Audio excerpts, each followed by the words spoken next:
तो ब्रेक के बाद आपका फिर एक बार स्वागत है। लोकसभा से जुड़ी हुई एक बड़ी खबर आ रही है। लोकसभा स्पीकर के खिलाफ विपक्ष के अविश्वास प्रस्ताव को लेकर बड़ी खबर है। अविश्वास प्रस्ताव पर अब तक 118 सांसदों ने दस्तखत किए हैं। तृणमूल कांग्रेस ने विपक्ष के प्रस्ताव पर अपना दस्तखत नहीं किया है। कई विपक्षी दलों ने अविश्वास प्रस्ताव पर दस्तखत किए हैं, लेकिन टीएमसी ने इस पर कोई फैसला नहीं किया है। केंद्रीय संसदीय कार्य मंत्री किरेन रिजिजू ने लोकसभा में और जितनी भी like minded parties India alliance का हिस्सा है कि हमारे जो पार्टी का स्टैंड है, हमें नो कॉन्फिडेंस साइन करने में कोई दिक्कत नहीं है।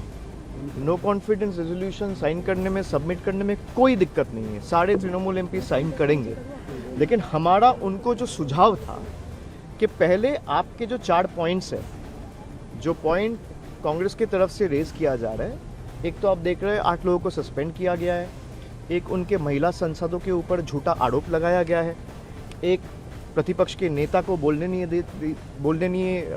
दिया नहीं जा रहा है, और दूसरे तरफ से आपका जो है कि भाई दूसरा बीजेपी के नेता को आप अटैक करने का मौका दे रहे हो and the chair is working in a biased manner. तो इन चारों मुद्दों को पहले हमने ये कहा कि आप एक चिट्ठी in form of a protest आप स्पीकर को भेजिए। उस चिट्ठी में सारे ऑपोजिशन एमपीज, चाहे वो कांग्रेस के हो, समाजवादी पार्टी के हो, तृणमूल के हो, डीएमके के हो, सब साइन करेंगे। हमें कोई दिक्कत नहीं है। और स्पीकर को आप 2-4 दिन समय दीजिए, 2 दिन समय दीजिए, 3 दिन समय दीजिए। और इसी खबर पर ज्यादा जानकारी के साथ हमारे संवाददाता अरुण सिंह इस समय हमारे साथ मौजूद है। सीधा उनका रुख करेंगे। अविश्वास प्रस्ताव पर अब तक 118 सांसदों ने दस्तखत किए हैं अरुण, लेकिन तृणमूल कांग्रेस ने विपक्ष के प्रस्ताव पर अपना दस्तखत नहीं किया है। क्या अपडेट है, क्या बड़ी जानकारी?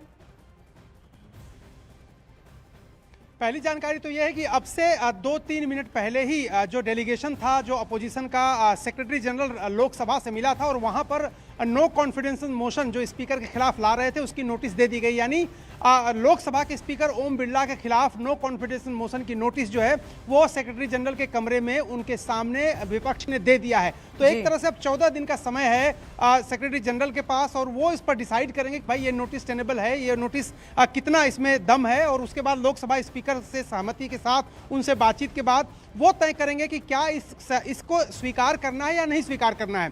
अगर इसको स्वीकार कर लेते हैं तो फिर जो प्रक्रिया होती है उसके तहत वोटिंग होती है, और जाहिर सी बात है कि सत्ता पक्ष के पास बहुमत है, एनडीए के पास बहुमत है, इसलिए स्पीकर को हटाए जाने से संबंधित सिर्फ ये प्रस्ताव है, ये पास नहीं हो पाएगा लोकसभा में, सबको पता है।